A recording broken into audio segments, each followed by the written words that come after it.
오늘은 악을 심판하시는 하나님이라는 제목으로 말씀을 전하도록 하겠습니다. 우리가 몇 차례에 걸쳐서 이 20장의 내용을 살펴보고 있는데요.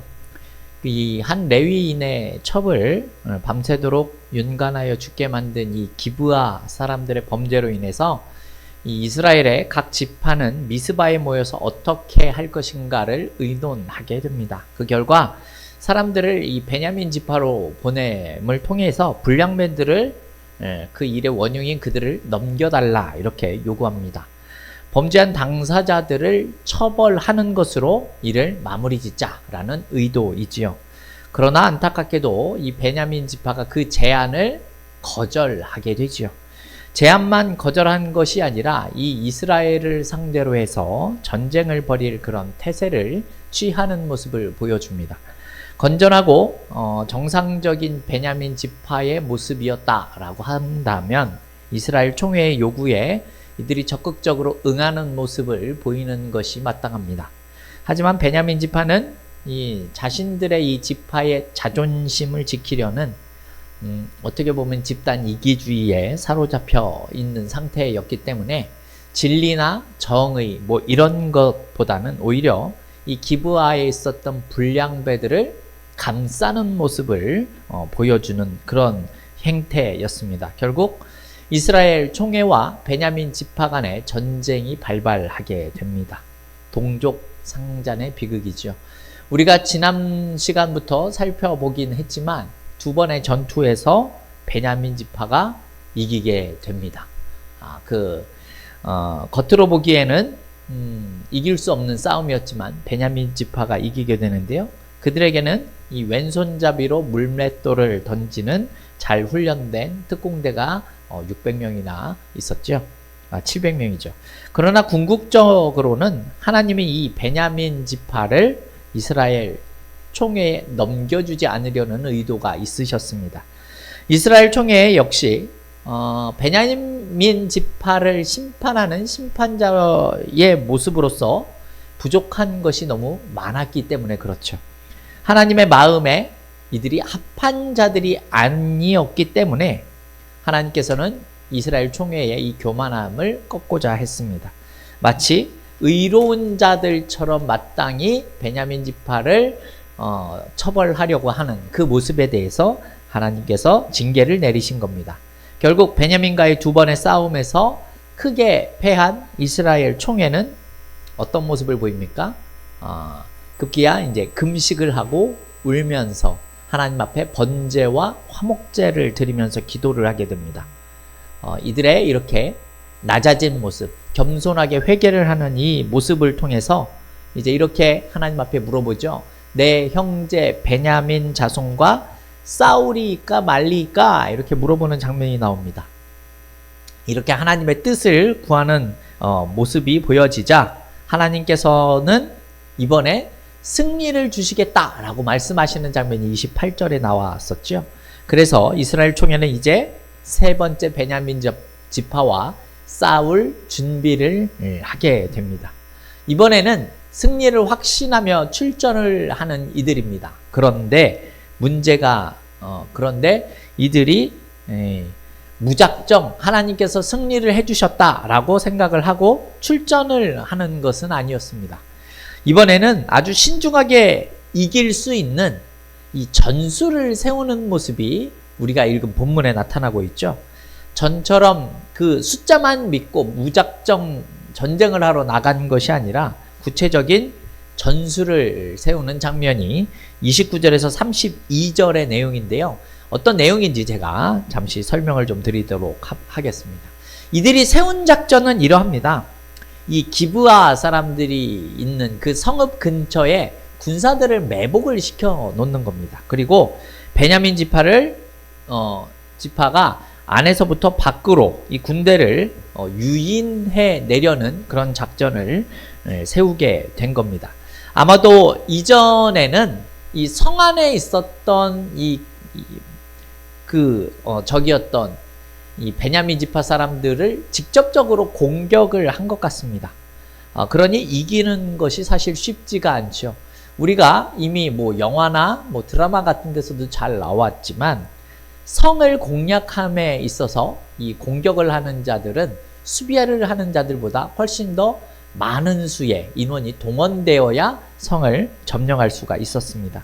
하지만 성 밖으로 그들을 유인해낸다면 어떻겠습니까? 매우 효율적으로 싸움을 할 수 있지 않겠습니까? 그래서 이스라엘이 겉보기에는 전에 두 번의 싸움과 같이 비슷한 모습을 이 기브아 사람들에게 보여줍니다.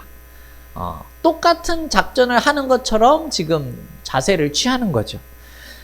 근데 어떻습니까? 한껏 이 승리에 도취되어 있는 이 베냐민 지파 사람들은 이제 성 앞까지 나와서 그들과 싸우는 모습을 보여주게 됩니다. 그래서 이 베냐민 지파가 이스라엘 사람들을 한 30여 명을 죽이게 되자, 이들이 지난번과 마찬가지로 우리 앞에서 전쟁에서 패배하는구나 라고 생각을 하게 됩니다. 그래서 어떻게 합니까? 이 베냐민 지파가 이스라엘 이 군사들을 쫓아갑니다. 패배하면서 도망치는 것 같은 이스라엘을 쫓아가는 겁니다. 그래서 이스라엘 사람들이 이 베냐민 지파 사람들을 먼 곳까지 유인해 내는 거죠. 베냐민 자손의 주력 부대가 이제 먼 곳까지 나오게 되자 기브아 초원에 매복했었던 특공대 10,000명이 어떻게 합니까? 기브아의 성읍을 공격을 하는 겁니다. 33절과 34절 말씀인데요. 우리 같이 한번 읽어볼까요? 33절과 34절입니다. 이스라엘 사람이 모두 그들의 처소에서 일어나서 바알 다말에서 전열을 갖추었고 이스라엘의 복병은 그 장 곧 기브아 초장에서 쏟아져 나왔더라. 온 이스라엘 사람 중에서 택한 사람 10,000명이 기브아에 이르러 치매 싸움이 치열하나 베냐민 사람은 화가 자기에게 미친 줄을 알지 못하였더라. 아멘. 여러분, 주력 부대가 떠난 기브아 성에 남아있는 자들과 매복한 자들이 치열한 전투를 벌이게 됩니다. 그러나 이제 상대가 되지 않는 싸움이 벌어지게 되는 거죠. 기브아 성은 곧 함락될 위기에 놓였습니다. 그러나 유인하는 이스라엘 병사들을 쫓아서 멀리까지 나와 있는 이 베냐민 사람들은 자신들의 이 본진이 습격을 당했다라는 사실을 깨닫지 못하고 상상도 하지 못하고 있는 상황입니다. 여러분 어떻게 된 상황인지 이해가 되십니까? 이 이스라엘 총회의 계략에 베냐민 지파 사람들이 완전히 넘어갔고 그들의 본진이 공격을 당하는 위기에 놓여진 겁니다.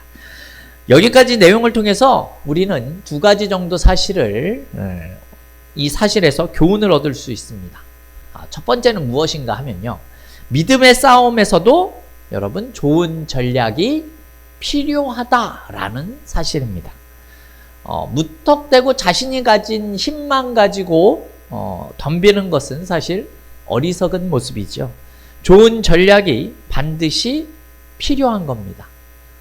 여러분 이러니까 쉽게 말씀드리면 이런 겁니다. 우리 예수 믿는 사람들이 하나님이 우리의 아버지시고 우리가 하나님 자녀가 됐으니까 마음껏 그냥 살아가면 뭐든지 잘 되고 잘 풀리는 일이 되겠습니까? 여러분 그런 것이 아니죠. 우리도 우리 가운데 힘써 싸워야 하는 인생의 싸움들이 있는 겁니다.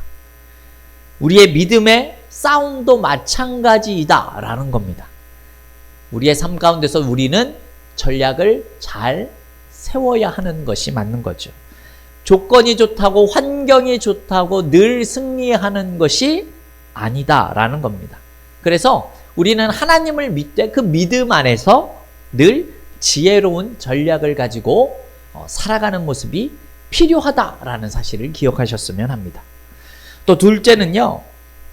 일이 잘 되고 있을 때 오히려 자만하는 모습을 경계해야 한다라는 겁니다. 베냐민 지파 입장에서 보면 어떻습니까?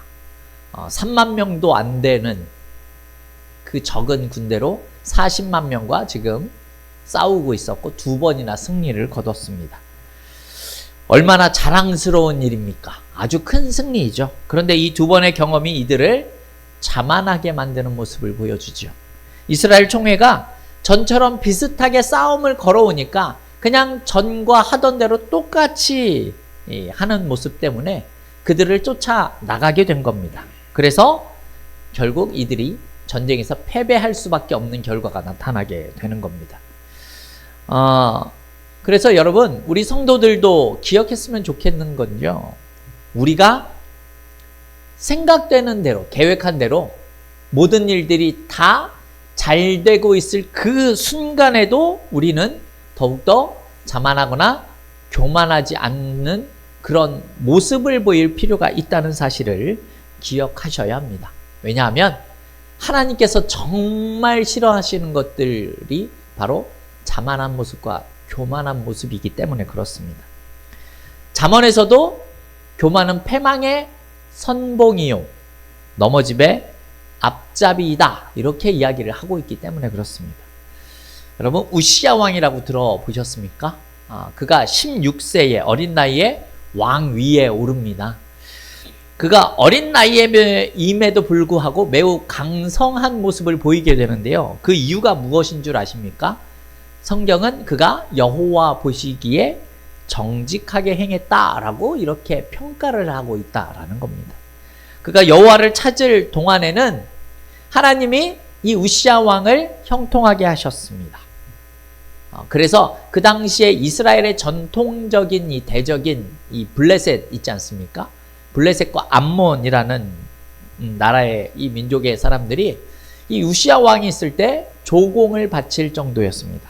그런데 그가 강성해진 모습이 나타나게 되자 교만해진 모습이 보여지게 되죠. 그래서 그가 어떠한 일을 행하려고 합니까?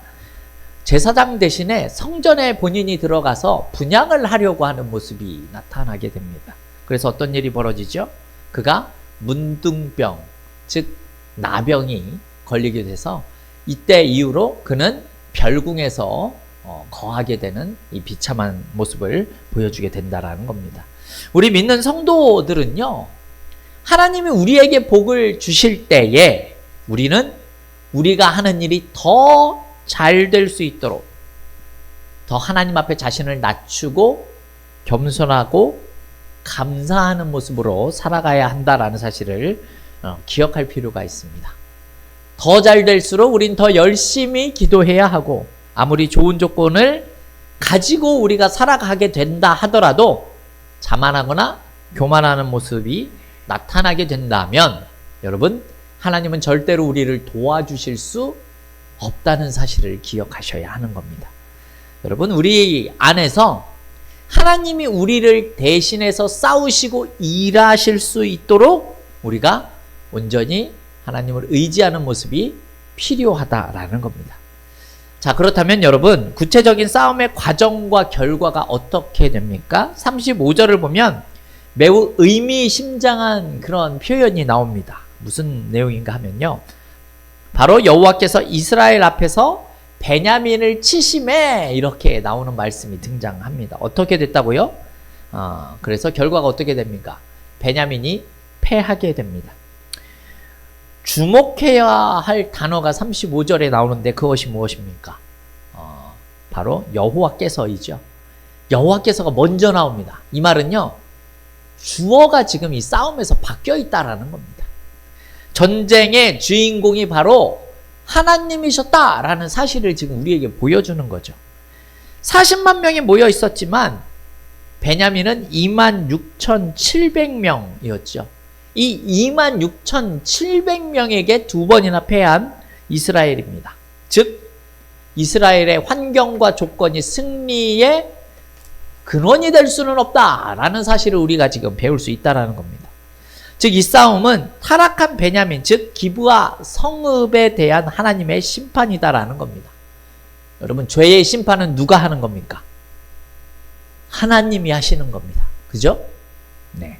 상대방의 군대가 100만이 모여있든 500만이 모여있든 1000만이 모여있든 간에 여러분, 그것은 아무 의미 없는 겁니다. 하나님이 하시는 그 일을 사람이 막을 수가 없다라는 거죠. 그래서 우리는 하나님께서 전쟁의 주권자다라는 사실을 깨달을 수 있어야 합니다. 심지어 이 전쟁의 성격이 무엇입니까? 타락한 죄를 지은 그런 기브아 사람들의 그 행위에 대한 심판입니다. 그래서 하나님의 심판이 반드시 나타나야 한다라는 겁니다. 우리는 보통 베냐민의 전력은 미약하고 이스라엘은 압도적이기 때문에 이스라엘 총회의 승리가 보장되어 있다라고 생각할 수 있지만 여러분 결코 그렇지가 않다라는 거죠.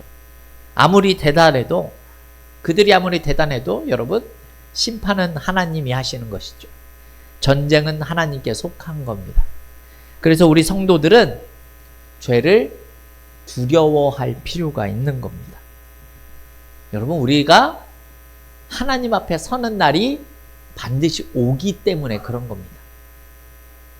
우리가 아무리 대단해도 하나님의 그 심판대를 피할 자가 단 한 사람도 없다라는 사실을 우리는 생각할 필요가 있습니다.